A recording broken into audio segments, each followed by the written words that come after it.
Hello, everyone. Welcome to today's conference, today's afternoon conference, another conference from Abralim ao Vivo with Professor Michael Tomasello.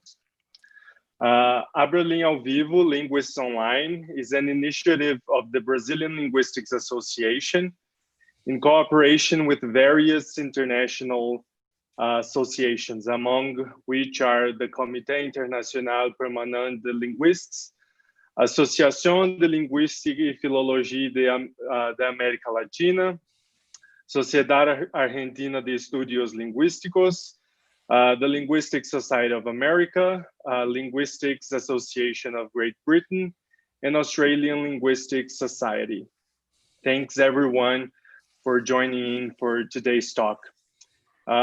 So let me start by introducing Professor Michael Tomasello. He obtained his PhD in experimental psychology at the University of Georgia in 1980, and since then he has acted as director, researcher, and professor at various research centers and universities throughout the world. From 1998 to 2018, he was co-director of the Max Planck Institute for Evolutionary Anthropology, and since 2016, he has acted as James Bond Professor of Psychology and Neuroscience at Duke University. Professor Tomasello's research is anchored in experimental methods and cuts across themes such as language acquisition and evolution, social learning processes, process of social cognition, communication, and language in human and great apes. He has published over 700 papers amounting to more than 61,000 citations in the past 5 years alone, according to Google Scholar. His most recent books are Becoming Human, A Natural History of Human Morality, A Natural History of Human Thinking. In all these books, he has explicated how human sociality works, what the role of language is in human communication, and in doing so, he has uncovered what makes us human. These aspects of ability of engaging and jointly attending to things with others are essential to language understanding and to also other aspects of human culture. Among his many theoretical and methodological contributions to the study of language, he has developed a usage-based model of language acquisition and grammatical development in children, which are published in 2 of his books, Constructing a Language and First Verbs. In the same line, he has edited the influential 2-volume set, The New Psychology of Language, which brings important papers into the functional cognitive paradigm in linguistics. In his talk today, Professor Tomasello will argue that the structure of human communication is totally independent of language, showing how non-conventionalized, deictic, and pantomimic gesture play a paramount role in communication. The talk today will be simultaneously translated into Portuguese, and we thank in advance Tadu Point for translating the talk. So without further ado, let's turn now to Professor Michael Tomasello. Thank you so much for that very nice introduction, and I'm very happy to be here. I mean, I've been invited to Brazil a couple of occasions previously and haven't been able to make it, and so I'm happy to be there remotely. I'm going to have a PowerPoint here, so I'm going to share my screen. Sorry. Okay.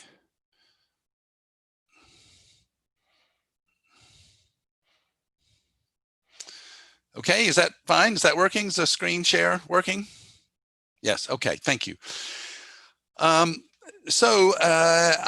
am not a linguist. I'm a psychologist who got interested in language and studied language acquisition. And then I saw some chimpanzees gesturing to one another and communicating. And I had observed children pointing and doing various kinds of gestural things before language. And so I got interested in digging sort of deeper beneath languages conventions, right? There's 6,000 different conventional languages, and there's something deeper that is common to all human beings that enables them to communicate with one another in certain situations with pointing and pantomiming and those kinds of gestures. So I started thinking about that way of looking at things. And what I want to argue to you today is I want to talk about the evolution of language. Now I'm going to talk about some children pointing and whatnot, because I'm drawing a little bit of a parallel between prelinguistic human children and prelinguistic humans before language emerged in evolution. So when I talk about the origins of human communication, I really mean that both evolutionarily and ontogenetically. And what I want to focus on is uniquely human communication with gestures. Now, a lot of people have looked at gestures as accompaniments to human linguistic communication. I'm thinking about people like David McNeil and so forth. But that's not what I'm talking about. I'm talking about communicating with gestures in the absence of language. And if you look at certain places in noisy rooms or across the room, or construction workers across a construction site, you'll see all kind of pantomime gestures and pointing and whatnot that are themselves full communicative acts. They're not a supplement to language. They are the whole communicative act. And I believe that those are what we have to understand before we can see how you get from something like the way chimpanzees communicate to the way that humans communicate. And then after that, only after that, can you have the conventionalization of linguistic signs or symbols. If you want what I'm focused on in the uniquely human gestures is the pragmatics. I'm talking about the evolution of the pragmatic infrastructure of language, the thing that enables pragmatic inferences and so forth. Then on top of that, we can have a conventionalization of linguistic signs or symbols. And after that, as those are used sequentially in discourse, we can get the conventionalization of grammatical constructions, which, as we know, are different in different languages and happen by processes of grammaticalization. So what I want to focus on today is that step there, the very first step of uniquely human communication with gestures. Why start with gestures? First of all, primate gestures are learned and used intentionally, as I will show you very briefly in a moment, whereas their vocalizations are not. So much of the work on the evolution of human language, looking at animal models, has focused on their vocalizations. But primate vocalizations are very sort of hardwired. They really have very little voluntary control over them, and they're not learned. They've had the sort of switched at birth experiments where they raise monkeys with different parents from a different species, and they still end up with their same vocalizations. But the great ape gestures are learned. In ontogeny, gestures come before language. A number of studies, some that I've done, show that almost all children communicate with the pointing gesture before they learn any conventional language. There are exceptions here and there with children, but this is almost the case for almost all children. And finally, this is a natural starting point for human communication because, again, as we all know, language is conventional, but gestures, these gestures that I'm talking about, pointing and pantomiming, are natural. And they are more natural than vocalizations, I would argue, in the following sense. They're natural in the sense that they suggest their reference more easily than do vocalizations. So here's the thought experiment. You have two desert islands, and on one desert island, you have a group of infants who are going to come to maturity on this island, and on another island, you have another group. And one group won't be able to vocalize, okay? So this is not a real experiment, but let's say they have tape over their mouths or something, so they can't vocalize. And the other group is gonna have their hands tied behind their back and can't gesture. What kind of communication is gonna emerge in the two cases?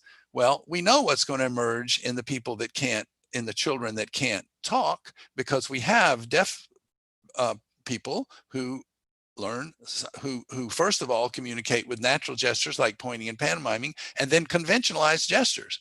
So they would develop something in the direction of human communication. Whereas if you couldn't use your hands in gesture, how would you ever get started? How would you ever form a convention? When you might do something iconic like the sound of a tiger or something, but there's almost nothing iconic that you can do with vocalizations, only a little bit. But with gestures, you can act out actions and do all kinds of things. So there's a naturalness to the way the gestures communicate that is not there in the vocal modality. So here are a couple of examples. I'm just going to give you two examples of the kind of gestures I'm talking about.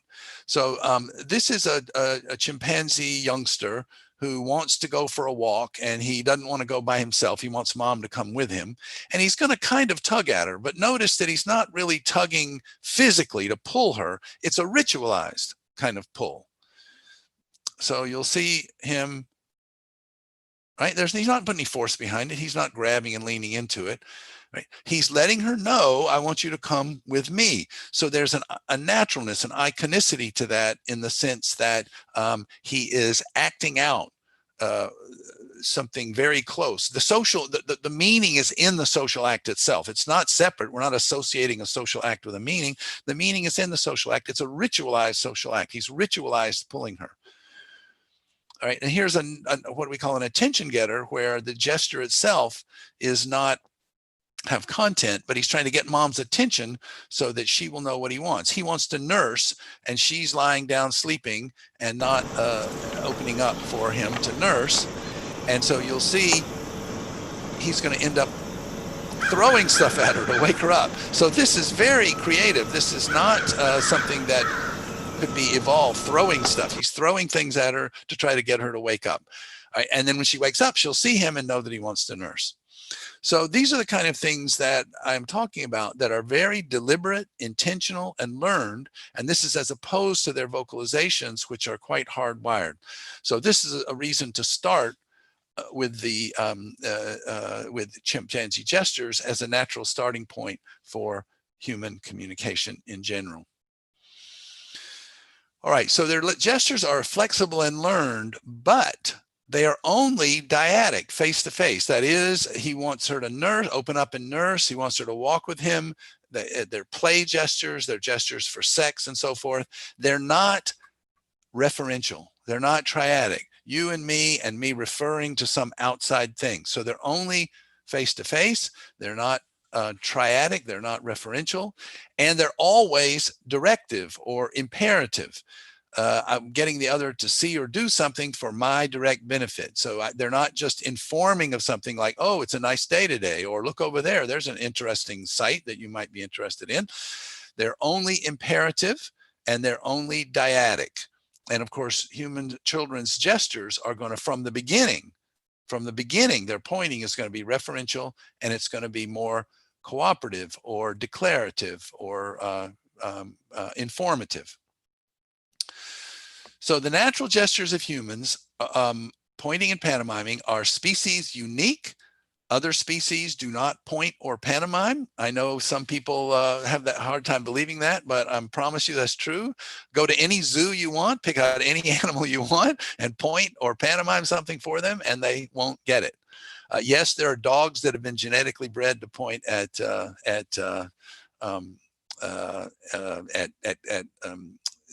whatever the hunter is hunting for, but they don't do it with other dogs. They're trained to do it with humans. Anyway, species unique and species universal, and they have a natural basis. Pointing is obviously related to gaze following. You could, when I point over there to you, you naturally look where I'm looking. Some people have said, why would you go in the direction of the finger? Why not in the other direction? Because it's almost always accompanied with gaze. I look at what I'm pointing at. If I go like this and don't even look over there, it's kind of strange. So there's a natural basis in following gaze direction. And iconic gestures, or some people call them, symbolic gestures, iconic gestures, pantomime.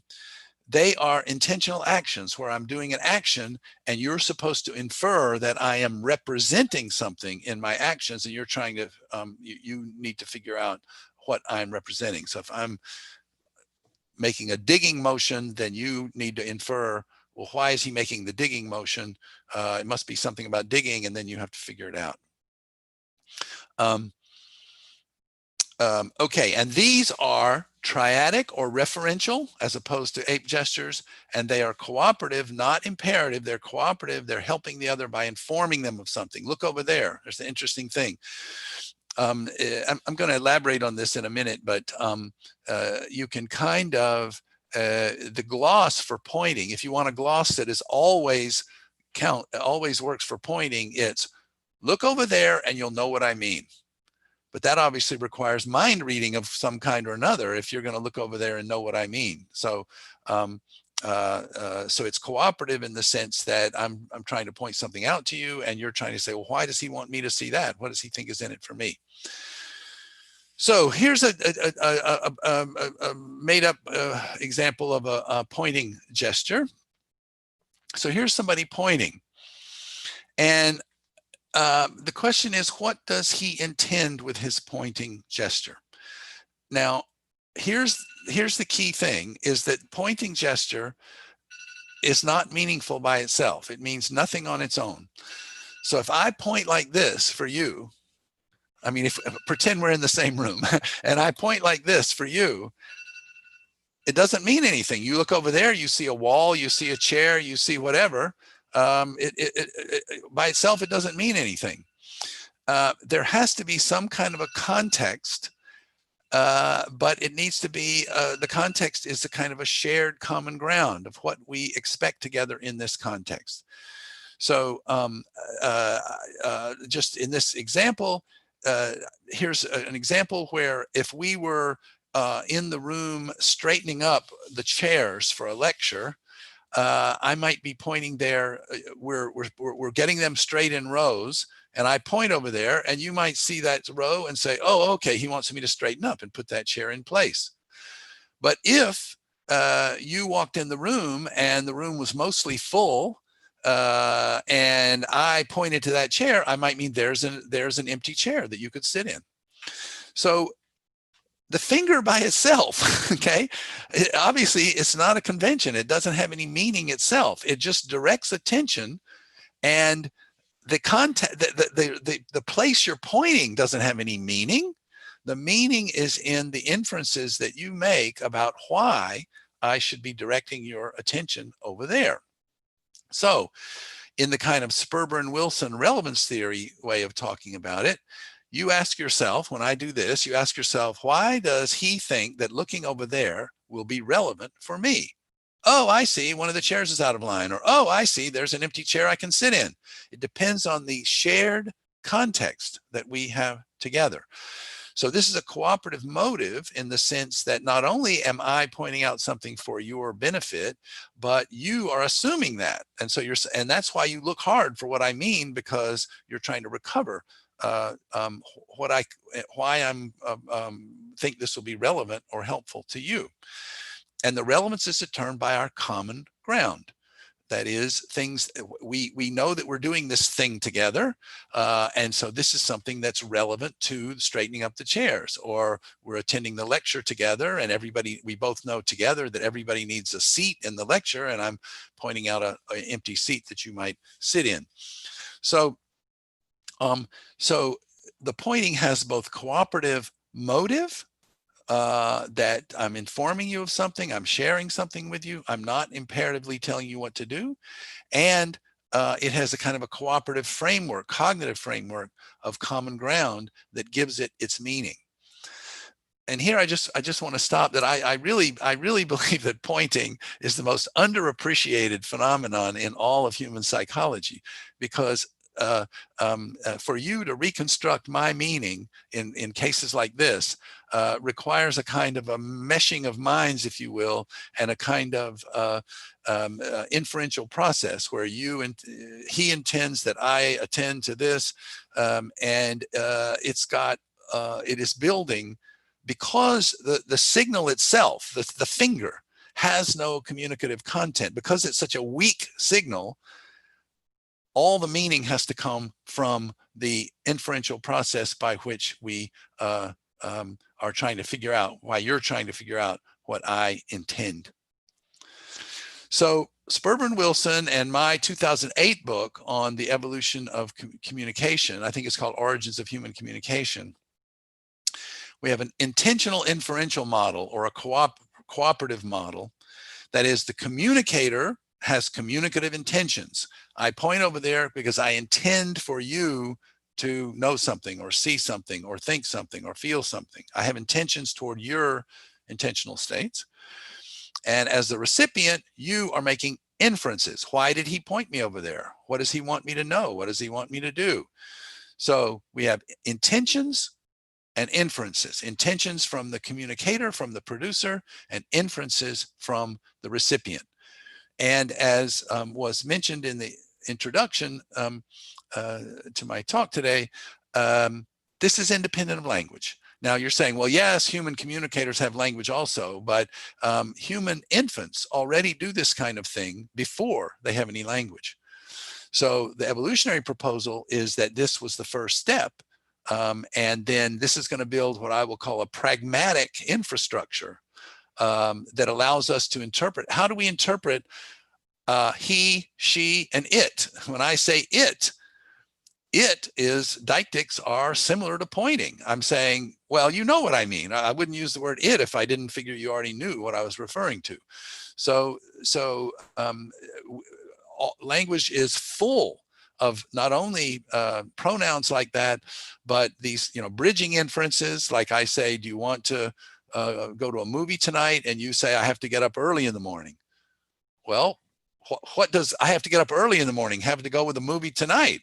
Well, we have this shared knowledge that going to a movie means staying up late. Staying up late means being tired in the morning. You have to go to work in the morning. So we use this kind of inferential process as a pragmatic inference mechanism for not only things like pronouns, but also to make discourse work all the time. And so that's what I'm focused on, is this infrastructure before we even get to conventional language. And I'm claiming that this infrastructure is built up to support pointing and pantomiming as gestures, and only later are conventional linguistic communication built on top of it. So I'm going to talk first about some from the production side, communicative intention side. Sorry, the other way around. I'm going to talk about them in the opposite order. I'm going to talk about the child as recipient, making inferences, and then I will come back to the child as expressing communicative intentions. Now, the children you're going to see, most of them, I'll mark it when it's not, but most of them are prelinguistic. So this is a 12-month-old baby, and basically prelinguistic. And we're going to give an extremely simple situation. But if you look evolutionarily, for example, at other species, this is not simple at all. So here we go. This is from Germany, so they're speaking German. She's centering him. She's centering him, and now she hides it, and he doesn't know where. So she'll call his name to get him to look straight ahead, so he's not biased. And then she points. And you say, well, of course, of course, she told him where it was. She pointed, she told him where it was. Well, I invite you to go to your local zoo, point for any animal you want where some food might be hidden, and they will not get it. They don't have the cognitive infrastructure. They don't have to do it. And here I will show you. Here is apes. The researcher points towards where the food is hidden. Half the time, the chimpanzee picks the wrong cup. It doesn't understand that the researcher is trying to help it. Okay, I have done, this is not one experiment. I and my colleagues have done a number of experiments, and chimps are terrible at this. Now, there's some interesting things that we can rule out. It's not that they don't follow your gaze direction. They follow your gaze direction to the cup. When you point and look at the cup, they look at the cup, but they don't know what it means. They don't get any communicative intent out of it. And number two, it's not that they can't make inferences. So if you have a competitive version of this, so the chimp and I are competing, we set it up where if I see the food first, I steal it and he doesn't get any. And then I am reaching toward one of the cups and he has access to it. He'll grab that cup.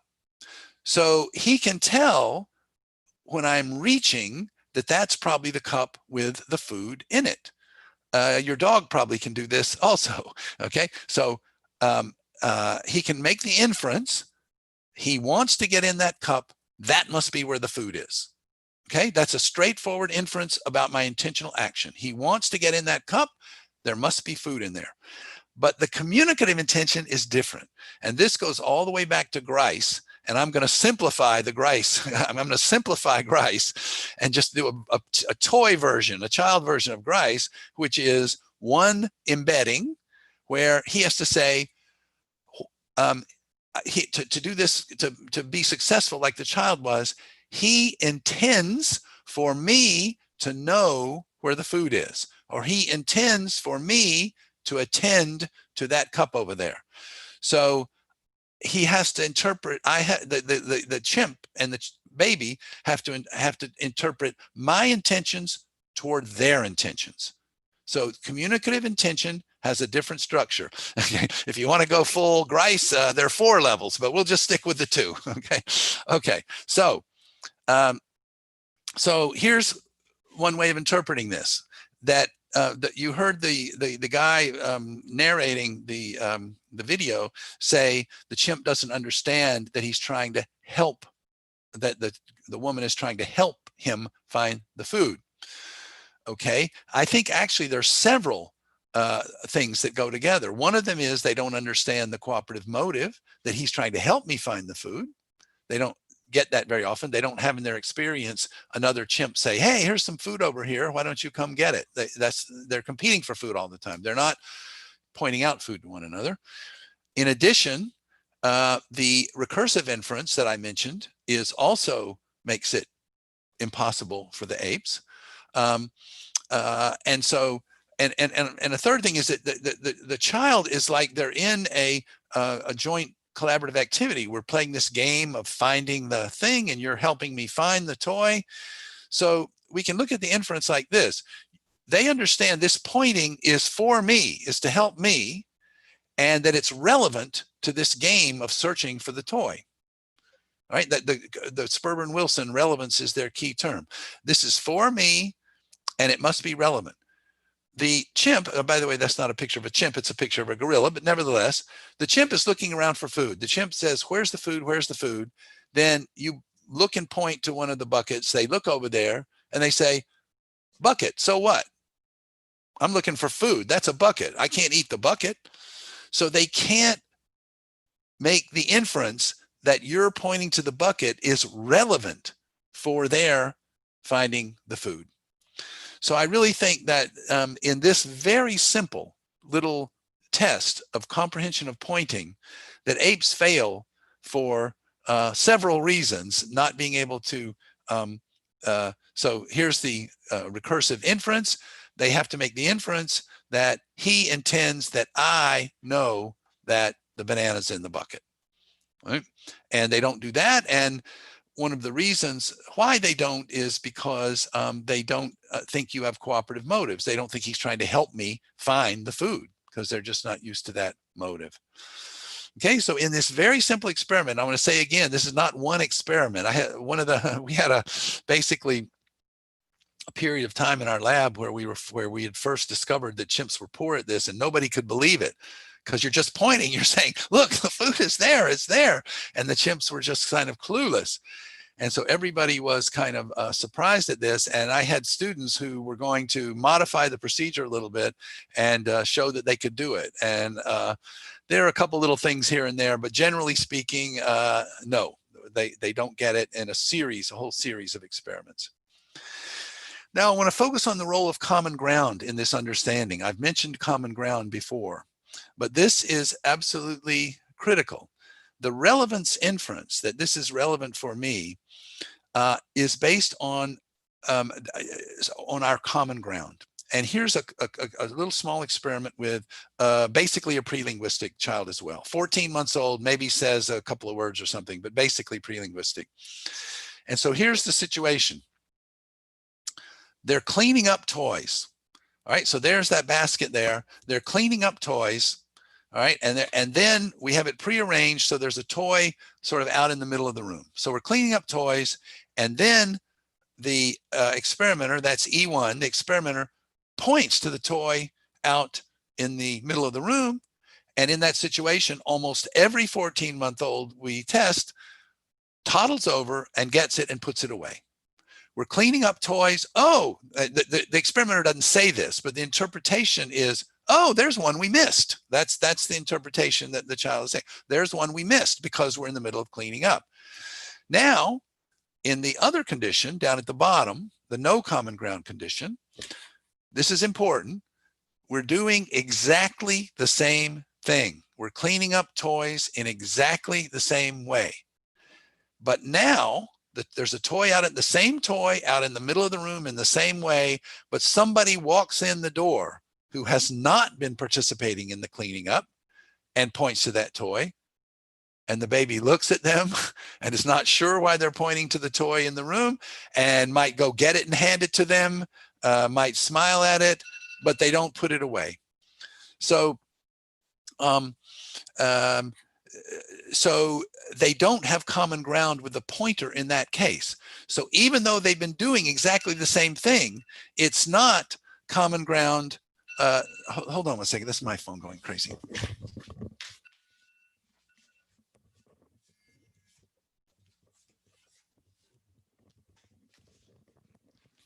I'm sorry, but that's the second time my phone rang here.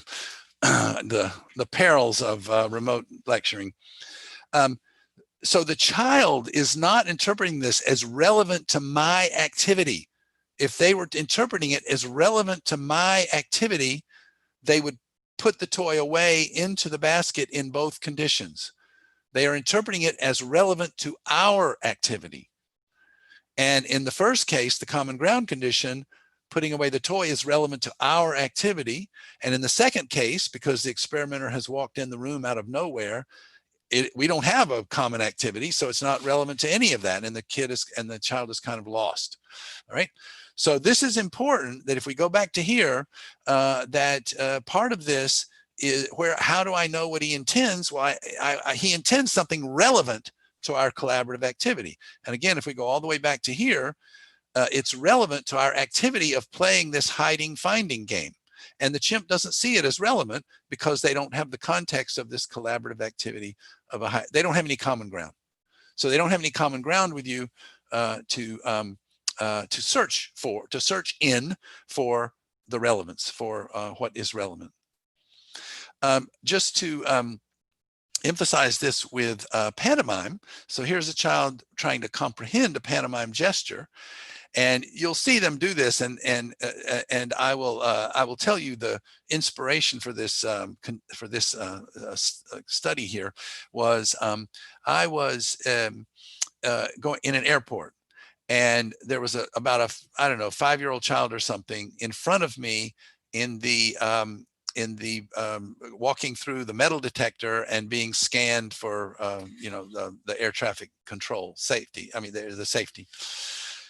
So the child walks through and the beeper goes off, and the guy has the hand wand, and he said, come over here, and he scans the child, and then he goes like this to the child. And the child kind of looks up at him and goes like this. Okay. Right. So the child didn't know that the security guard, by doing this, intended for her to turn her body around. I'll bet you he'd done that to several hundred or 1,000 adults, and every one of them knew that this means turn your body around so I can scan your back. But the young child didn't have the common ground about airport security procedures and didn't know that he wanted to scan her back. And so there was no common ground within which to interpret that signal. So we did something like that with this child, and you see this child do something very similar. She's working on something where she needs to open it by kind of spinning this thing around, and she's not figuring out how to do it. And so the adult is going to show her how to do it, but she doesn't really get it. See, the adult shows her, you got to do this. But then, like that child in the airport, she thinks she's giving her, and now she points to what she's talking about.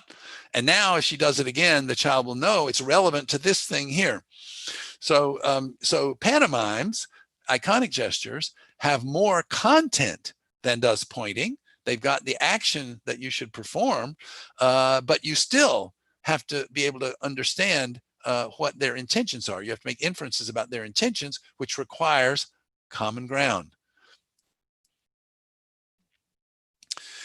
Okay, so that's trying to show you that they really need, the children that to interpret these pointing gestures requires some cognitive and motivational skills that apes don't have.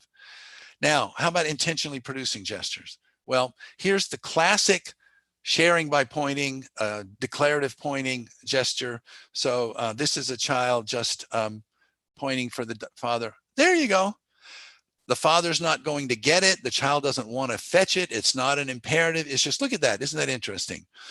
And you see this all the time with young children, 12-month-olds, prelinguistic, a bird flies past and they go, oh, oh, look, you know, okay. So they just are sharing attention to it. Even maybe even in some ways even clearer, here's a young,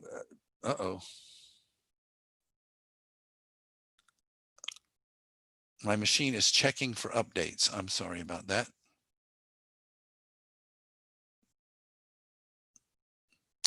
I have no idea. Okay. Okay, so here is one where you say you want to know what are people's motives for communicating. What's the motive here?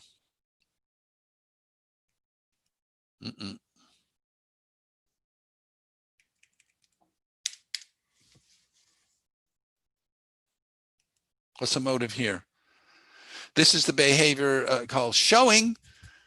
And basically, see the smile on his face and dad smiling back. It's just, isn't this cool? Isn't this interesting? That's the only reason they're doing it. Now you're saying, oh, okay, isn't that cute? Little babies want to share their toys. But really, this is the motive that probably underlies most of normal people's communication every day.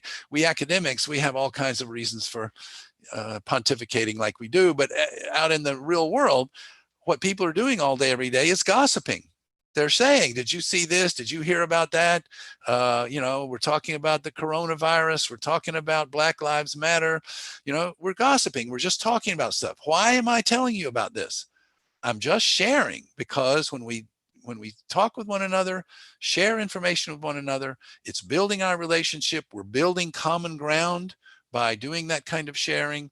And so children are already doing this. This is what this motive, this showing and declarative pointing are just as early. They come at the same time as imperative pointing when the kid points and wants something. They're not derivative. They are just as early as imperative pointing. And here is what we call informative pointing. The gossip motive, the sharing motive, is I just want to tell you something to share it with you. But here's where you need some information, and I'm going to supply you with it. No other species does anything like this. If anyone wants to, I don't know if there's questions afterwards or whatever, but I can certainly speak to the issue of something like food calls or warning cries, which some people think are altruistic in other animals, but I don't believe that's true. So informing by pointing, and this, I'm sorry about the complexity of this screen here, but if you look in the upper right corner, just look at that. She needs a block to put in her little thing here. And the block is on the child's side of this green tower. And it's going to happen very quickly. So you have to watch very quickly. You're going to see her hands go like this. She's saying, where's my block? And he's going to go, da. All right, watch carefully. And it happens quickly.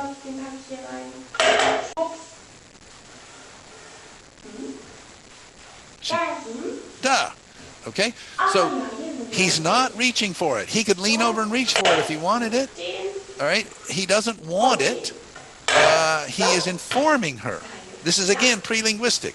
So these two motives that you don't see in other primates and other animals is just sharing for the fun of sharing, for the sake of sharing, sharing information to build common ground, to build our relationship, and pointing to inform you of things that you need to know. All the things that the other primates are doing are trying to get the other person to do what you want them to do imperatively.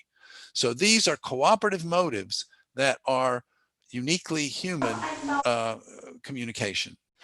And you get the same thing here in pantomiming. We built this little situation where pantomiming comes a little bit later. This is a 24-month-old child, so she does have a little bit of language, but she knows how to operate this machine, this apparatus. She knows how to operate this apparatus, and there's a puppet that does not know how to operate it, and he's having trouble. And you see, we built a little plexiglass wall there so she couldn't go actually help him physically. And so if she's going to help him, she needs to do it by communicating. And here she will give an iconic gesture for what he's supposed to do. You have to push it like this, okay?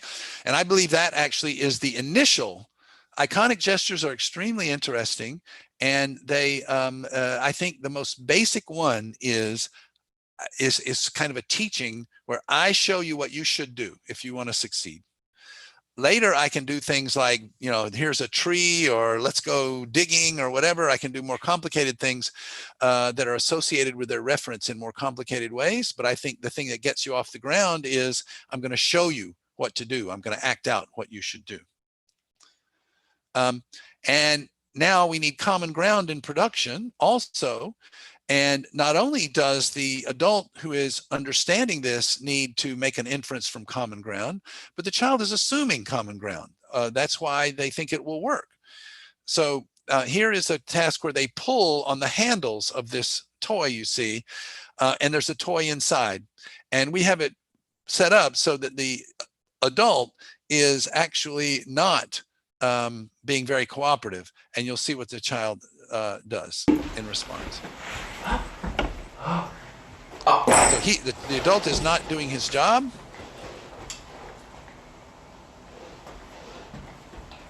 Okay, do your job. Okay, grab the end of it. She's pointing.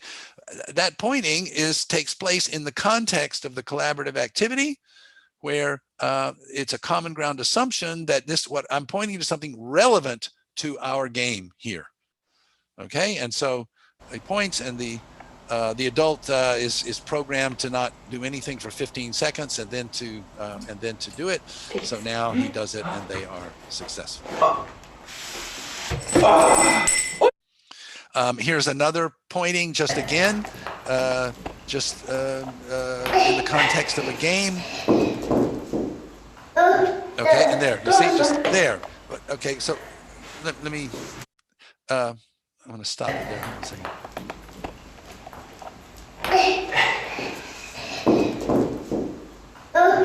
So if you would believe what many researchers say in human children's gestures, they would say that imperative gestures is when you want something. The child does not want that ping pong ball in her hand. She wants the ball back on the trampoline so they can play with it. Now, in some instances, the child would point to that ball, meaning, I want it, give it to me. But in the context of this game, it means put it back on the trampoline. All right, so that's the common ground. And the child assumes the adult is going to know that. And you can see that that's what she intends, because he intends, because he's happy, ready to get going again when that occurs. Okay, and finally, the role of common ground in children's pointing was driven home especially strongly in a study we did a few years ago that was it was prompted by the observation that a lot of people have made, which is true on some level, that in pointing, you can only communicate about the here and now. And that's one of the things that language does, is displaced reference, to go all the way back to Hockett's term, but we can communicate about things removed in time and space.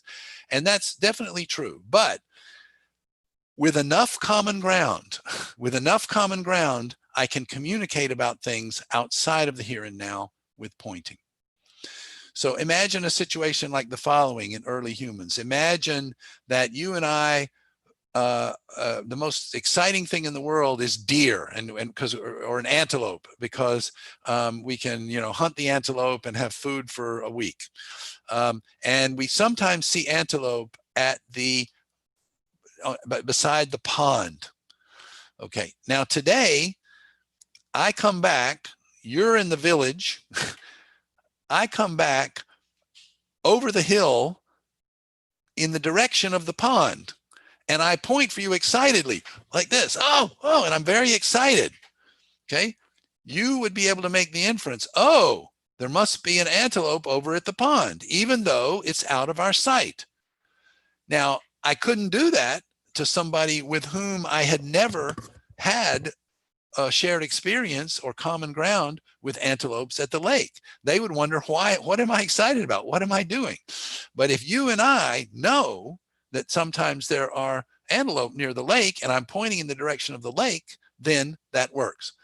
So I would say, rather than saying that with pointing, you can't communicate about things out of the here and now, I would say with pointing, you can't communicate about things outside of the here and now unless you have extremely strong common ground. And this experiment was with 12-month-olds. So this is prelinguistic. So I think, again, this is important, prelinguistic. And what we did was the child and one adult were sort of building a tower with certain sorts of blocks. And the blocks were in this bowl. And so they were getting the blocks out of the bowl and building the tower. And there were also some other toys around that they were doing different things with. So there were other toys that they were drawing with and doing other things. But now they're building the tower. The last block goes out, but the child needs another block to put on the top. There's the most important block on the top, and there are no blocks left. What does the child do? He doesn't know where the missing block is. He points to the bowl where the blocks were, to say, I want another one. I want another one of those things that was in the bowl. This was actually inspired by the first author here, Ulf Laskowski, who was at an Asian cafeteria, and he wanted the dish that was empty. The guy was serving up the dish and it was empty, and he pointed to the empty tray, and the server said, oh yeah, okay, and went and got some more. So okay, so children are pointing to something that's not even there, because they know by pointing at the emptiness of the bowl that you will see, oh, the bowl is empty, we need to do something about it, given our common ground that we're building this tower. Okay, so let me sort of bring these strands together to give you the idea here. So this is my 2008 book on the origins of human communication. And the evolutionary hypothesis is the following. Pointing and pantomiming are the key transitions in the evolution of human linguistic conventional communication. They build the pragmatic infrastructure. They depend on a species unique infrastructure of shared intentionality. I didn't use the word shared intentionality a lot today because I didn't want to get technical, but it's the cooperative motives of sharing and informing. It's the cooperative cognition of common ground. So common ground and cooperative motives, which evolved in order to support joint collaborative activities. So we're doing this thing together. And so then when I point or pantomime in the context of what we're doing together, it's immediately meaningful. If I point or pantomime outside of shared collaborative activities, it's often not meaningful. So we need the common ground that is provided by the shared activity. So this means cooperative social motives, helping by informing and sharing, and cooperative social cognition, joint attention, common ground. And those are evolved not for communication, but they are evolved for collaboration. And then as humans started pointing, that infrastructure of common ground and cooperative motives was already there. And that's what pointing and pantomiming took advantage of. Then only after that, only after there's common ground, cooperative motives, gestures, pointing and pantomiming, taking advantage of that, Now we can get linguistic conventions on top of this infrastructure because they'll be meaningful. Again, if you think about an evolution, any kind of evolutionary scenario, nobody is going to just make up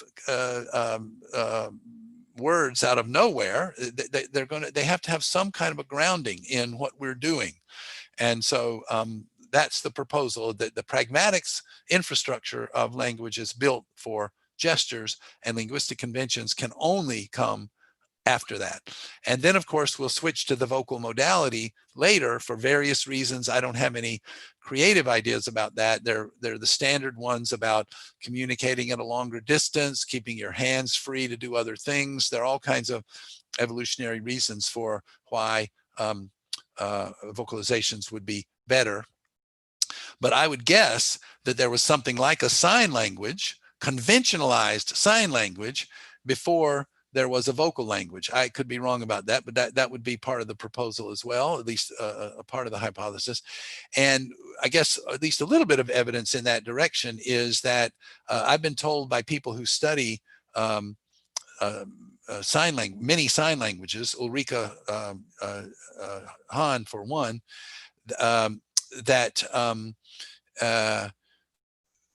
people who speak very different I shouldn't say speak, people who communicate with very different sign languages, when they come together in a conference or something, they're able to communicate pretty well because there's a lot of overlap in the signs that are used in the different sign languages. They don't like to talk about it because they don't want sign languages to be based on iconicity. They want it to be arbitrary, but there's a lot of iconicity in sign languages, and they become more and more arbitrary over time, but there's still a lot of overlap. So in ontogeny, I would say that acquiring a linguistic convention requires that the intended referent already be in the common ground of the speaker and the learner.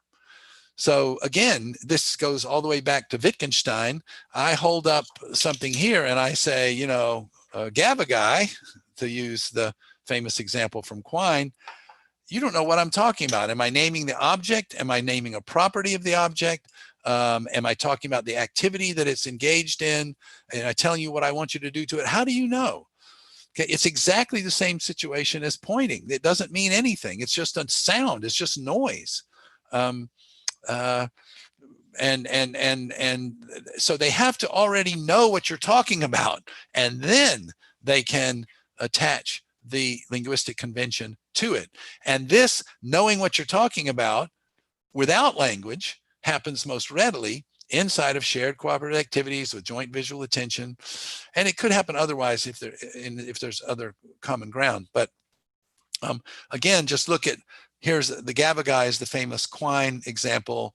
But if I'm giving you exactly the same situation where we had the pointing and the pointing was meaningless without the common ground that we were straightening up chairs or that you were looking for an empty chair.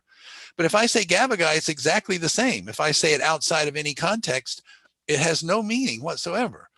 But if you're looking for an empty chair, Gavagai, we don't know exactly what it means, but it's going to be something about there's a place for you to sit, or there's an empty chair or something. It's not going to be the moon is made of green cheese. It's going to be something relevant to our common ground. And likewise, if we're straightening up chairs, it's going to be something about there's a chair out of place, or straighten up that chair or something. So the referential indeterminacy that is so important in some philosophers of language is of course present, but it's the common ground that narrows the options for children. And I want to end with one last thing. I just have a concluding slide, but I have one other thing. Pointing even gives you a little bit of grammatical structure. I know you'll think that's crazy, but it doesn't in any one instance, but it shows you some of the elements. So this is a real observation, and this is 2 instances on 2 different days, on the top and on the bottom. And on the top, the baby comes in, the baby's the little red one, and the purple is mom, and the baby likes to have his chair at the dining room table. So he walks in the room, and there is mom sitting next to standing next to the baby's chair. And so what does the baby do? The baby points to the table, non-linguistically, and mom knows exactly what he intends. He wants his chair put at the table. So that's what she does. Now, next day, child walks in the room, and mom is standing next to the table. So now the table is given, if you will. And what does he do? He points to the chair with exactly the same meaning. In both cases, the child wants mom to put the chair at the table where it belongs. But if let me gloss this in terms of given and new. As we know, so much of human grammatical structure is structured by given and new. What is assumed and common ground? What is the new part? The information structure, the use of pronouns, the use of stress, all of these things are related to given and new, or shared and new. And in the first example, the chair is given, and the location is the thing you've got to point out, the new part. And in the second example, the location, the table, is the given part, and the chair is the new part, and it's to bring it over. So I'm not saying that the pointing itself has any grammatical structure. I'm saying that this understanding situations in terms of multiple roles in the activity, multiple participants or roles, semantic roles, if you will, in the activity, that the child can flexibly navigate those based on given and new, and point to different things in the environment to mean the same thing, depending on what they share with their interlocutor and what they do not. So to conclude, let me just say that the most basic processes of uniquely human communication begin with pointing and pantomiming, and they're due to species unique skills and motives of shared intentionality. And we have cooperative motives, cooperative cognition, joint attention, common ground, and linguistic conventions are only possible if shared intentionality infrastructure is in place first. So this gives you a functional continuity from pointing to linguistic conventions. They're done for the same motives that children are pointing with, just to share, to inform, to request imperatively. All of the motives that children are doing prelinguistically, they're the same basic motives. I actually have a place somewhere where I take Searle's 5 most basic speech acts, and the 3 most basic ones are already there in prelinguistic. The other 2 are, performatives and things that are only relevant to adults. And then on top of that, once you've got all of that stuff, you've got the pragmatic infrastructure and the common ground and all of that, and you've got pointing and pantomiming, now you're ready for specific linguistic communities to conventionalize specific grammatical, specific symbols, specific lexical symbols, and specific grammatical constructions. Okay, thank you very much.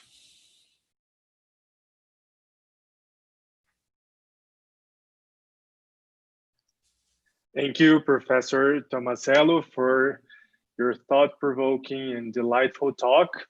We have a bunch of questions, and I'm trying to combine them according to what people have been asking, so we can optimize our question and our Q&A time here. So the first question, Cecilia has asked this, and a bunch of others have asked something similar to, can the ability to cooperate be interpreted as a general cognitive ability of our species? And is that so? How is that applied to the, how can that be applied to language? The answer is yes, I believe it is, that compared to other primates, we are especially cooperative. And I mean that both in terms of motives and in terms of the cognition that you need to do it. And I guess I would say in a lot of ways, my whole lecture was trying to show how that is the case, that the basic motives, we have a requestive motive or an imperative motive, but we also have sharing and informing, which are cooperative motives, and which other species, certainly not other primates, have. And the cooperative cognition that underlies the ability to have the common ground needed to make bridging inferences, needed to interpret pronouns, needed for all kinds of discourse interpretation, that's built for cooperation as well. So exactly, I think that it gets built up for cooperation, and then that supports gestures, and then those support conventions. Yeah, in the same line of this question, there is another one, and it has sprung a lot of comments in the chat box here. Some people asked, what can intentionality be thought of as attentiveness, as directing attention? That's great, okay, because I absolutely think that's a very deep thought, that the word intentionality, as you may or may, I don't know how much philosophical background everyone has, but the word intentionality has a very rich meaning in philosophy, richer than just an intention to do something. But they're all directed. They're all about directing things. And so I think that if I am reaching for something, I'm intending to grasp the object. That's a sort of a straight intention. But attending is kind of intentional perception. I'm perceiving all kinds of things around here. I'm perceiving, in a general sense, the color of the room. I'm perceiving the trees out my window. I'm perceiving my computer, but I'm only attending to some things. So I am attending to things that are relevant. And there's that word again, relevant. I'm attending to things that are relevant for what I'm doing. So this is the individual interpretation. I have intentions, and my attention is to things relevant to my individual activity. Now let's scale that up to communication. We're doing something together, cooperatively, and I need to draw your attention. And so now we have a joint intention. We are hunting together for this antelope. So we have a joint intention, and now I'm going to point out something to you relevant to our cooperative activity. So I'm going to draw your attention to it, and it's your attention because you are searching for relevance to the activity we're engaged in. So again, you can imagine if we were taking a stroll, I'm thinking now of early humans. We're just taking a stroll just for the fun of it, and I point to a stick on the ground. You're going to say, okay, that's a stick. We see sticks all the time. So what? But now we're going hunting for an antelope, and we don't have a spear with us, and that's this kind of stick that we both know in common ground is excellent for making spears. Then that, you know exactly why I pointed, because I am getting you to attend to something relevant to our shared activity, and that is we know that we need a spear, and there's a good candidate. So that kind of richness is all coming out of a finger. Where is that coming from? No, it's coming from this mutual mind reading, if you will, that you get from having a cooperative activity with a joint intention, and we're searching for relevance to that joint intention, and we have a common ground understanding of the situation in which we search. And that's why I say that I think pointing is the most underappreciated phenomenon in all of psychology, because it really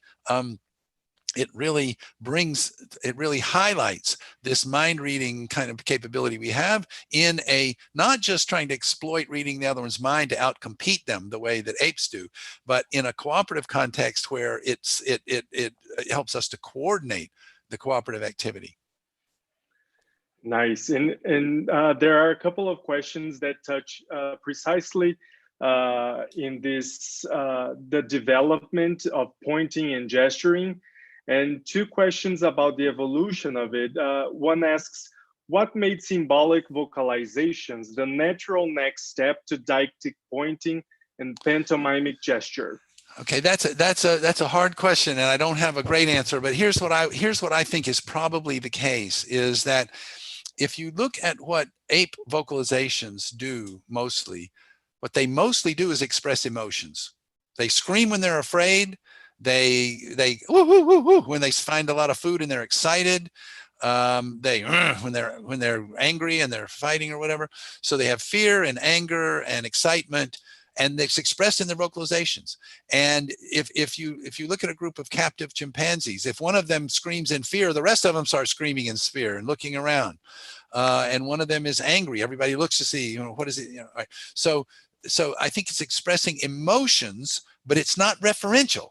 It says what state I'm in, and then you can make the inference about what is causing me to be excited. Now, if I just add to that a pointing gesture, I'm helping you a lot to telling you what my emotion, what I intend for you to know. If I point at something and express anger, or I point at something.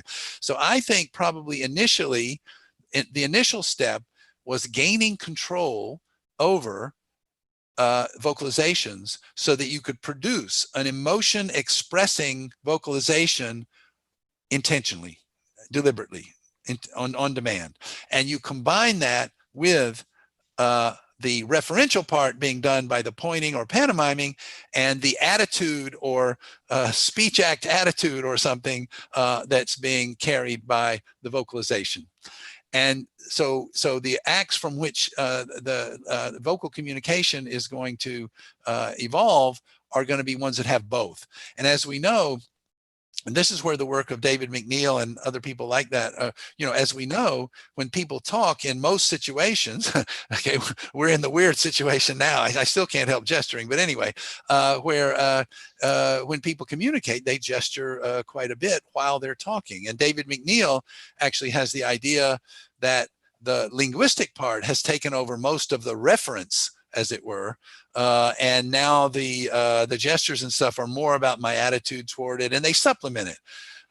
There's situations where, we will say something like, well, the horse was this high, and you gesture to show how high, because the language isn't really very good at saying exactly how tall the horse was or something. Or we sailed up the coast of America, and you kind of sketch the coast to sort of show them what it is.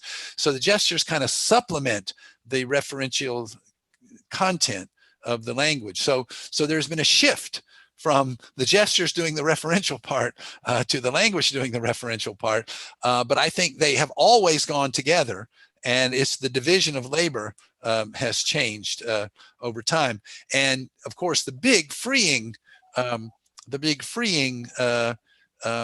element is that the vocalizations can become only arbitrarily related. And, we don't know exactly how that works, but, we have all kinds of, we actually have a recent study where children's gestures are at the beginning, when they gesture to somebody, it's more full and explicit. And as you go on and on, it's less and less. So if you and I, every morning, the same thing happens, we're having coffee together, and every morning the mailman comes or something, at the beginning, I might point for you to go get the mail, but in the end, I just go, So I think there can be a drift to the arbitrary. In sign language, there's a drift to arbitrary as people get more familiar with one another. So anyway, that's the most I have to say about it. I think they started together, and the division of labor changed over time. Yes, and moving from this shared intentionality ability being from just humans, some people are wondering, could we say that people with dogs share intentionality evolved for joint collaborative activities? There are a lot of questions regarding how shared is this ability with other species? Okay, I would say, as you may know, I've done some research with dogs, because dogs are special. Dogs have been genetically selected. They've been domesticated to communicate with us. And here's the one fact, this is the important fact that you have to keep in your mind if you're asking this question. Dogs do not do this with one another. This is not dog-dog communication. So this is not natural. This is what they do with humans. So dogs have been genetically selected to collaborate with humans. And the two major functions are hunting. And in fact, there's a study showing that hunter-gatherer groups that use dogs are more successful at hunting than if they don't use dogs. So dogs are collaborative partners in that. And the other thing, which is a little bit later, is herding. So the shepherds and whatnot, they herd and they need to communicate. They're doing it together. We're herding these animals together. I don't know exactly how the dogs understand it, but the dogs are following commands to herd. So the dogs have some of this because they've been genetically selected to have it in a special interspecies form of communication. But you can put two dogs in a room together and you won't see anything special. So I do think it's a fascinating phenomenon, and I would say dogs have some part of it. I think when you point for a dog, I think the main thing is motivational, that they trust you, that maybe, you know, to go over there or go over there or something. Whereas the chimp, it doesn't occur to them that you're trying to help them and they don't trust you or whatever. So I think dogs definitely have the motivational component, and I don't know how much of the other they have. Cool. Now, coming back to just the human ability of cooperativeness, if linguistic conventions are built on top of a dialogical cognitive capacities, for example, our cooperative, social emotive, social cognition, can we affirm that human cognition is essentially dialogical? I would say that uniquely human communication probably has a dialogical form, but cognition is a broad term that encompasses everything from like my spatial map of how to get around the world, and that's not dialogical. I share that with other mammals. I share a lot of stuff with other primates, tool use, causal understanding. So there are many aspects of human cognition that are mainly individualistic, and those are our deeper evolutionary roots. But the uniquely human parts, I think that's probably, depending on what you mean by dialogical, I think it's fair enough to say that that's essentially dialogical, yes. Yes. Now we have a couple of questions regarding to autism and blindness. Could you explain the differences observed in collaborative mind reading intentions between normotypical or typical children and children with autistic syndrome? Children with autism are missing exactly these kinds of things, these shared intentionality things, or I shouldn't say missing. There's a spectrum, of course, autism spectrum disorder, and some of them are missing most of these things, and some of them are only missing a little part of it. We've done at least one study with children with autism, and they're not very good at collaboration. They're not very good at communication. That's one of the defining features. Simon Baron-Cohen has the quickest diagnosis for children with autism when they're 18 months old. They're still very, very young before you can really give a firm diagnosis. The best piece of information you can have is, do they point declaratively? Not do they point when they want something imperatively, but when they just say, "Oh, isn't that interesting?" Now, when you look at children, he has all the doctors in Britain looking at 18-month-olds. They all have a mandatory health check at 18 months old, and you get some false positives. So there's some children that don't do that kind of declarative pointing, and they're just fine. So it's not like a magic diagnosis, but almost all the children who end up being autistic, if you look back at their 18-month checkup, they were not pointing just for the motive of sharing attention to things in a cooperative way. So I think this is definitely one way of looking at the autism spectrum disorder. And in fact, I think you could think about a continuum across the spectrum where some of the more fundamental things are disrupted and emerge at an earlier age. Emotional relatedness, like Peter Hobson talks about, joint attention, the way that Peter Monday talks about it, and then some other things that are much more sophisticated that might happen only to individuals who are, you know, close to normally functioning, but not quite. And blind children are a bit of a mystery, I have to admit. Blind children acquire language much better than they ought to on anyone's theory. Their language acquisition is not totally normal, and I assume the person who asked the question knows more about it than I do, but it's not totally normal, but it's a lot better than it should be. And so I would say in terms of joint attention, I and other people have mostly focused on joint visual attention, and obviously that's not going to be something that they're good at, but apparently they have other ways of getting joint attention on things other than joint visual attention. And I think that is a absolutely fascinating area for research. In a sense, it's almost definitional that if you're going to learn a convention, if you're going to learn what gabagai means, you have to get in tune with me. You have to jointly attend to what I'm attending to, with me, to the referent that I intend when I say gabagai. So you can't get around that. And so I don't know how they're doing it, but they're finding non-visual ways of doing it. And I hope people do more research on that topic. And we have time for one last question, and it kind of summarizes everything we've been discussing so far. And Tomasello asks, in many of your books and studies, you state that the entire purpose of communication is the manipulation of mental states. How important is the frequency that an infant is exposed to the same setting? I'm not sure I understand that. Say that again. How important is the frequency to which an infant is exposed to the same interactional setting? You mean like a repetition of the, I mean, I think so. Yeah, when I said before, so this is a point made by Jerome Bruner, whose mantle I took over in the acquisition area, that one of the ways that you build common ground, understanding of a situation with children, is through routine interactions that happen over and over. So let's say we're going to put the kid in the car seat and buckle them in to go for a ride in the car. We do that once a day, every day, or twice a day. And not anymore, we don't, but we used to do it every day.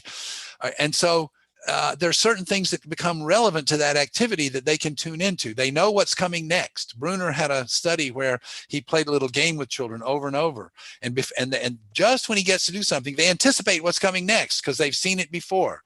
So I was claiming before that the children, to learn a new word, they need to know what you're talking about before you give this opaque linguistic convention like gabagai. And one of the ways is having these routine or repeated interactions where they know what's coming next, and so they can anticipate what will be relevant to your speech because they know the situation. So absolutely, I think that sort of repetition is absolutely key for establishing joint attention, and so for learning a linguistic convention. Great. Unfortunately, we don't have time to ask all the questions, but I think we've covered the main topics people are interested in. Thank you again, Professor Tomasello, for the talk, for answering our questions. You're very welcome. Thank you. Thanks to everyone who participated, and please check the upcoming events in Abralinha ao Vivo website.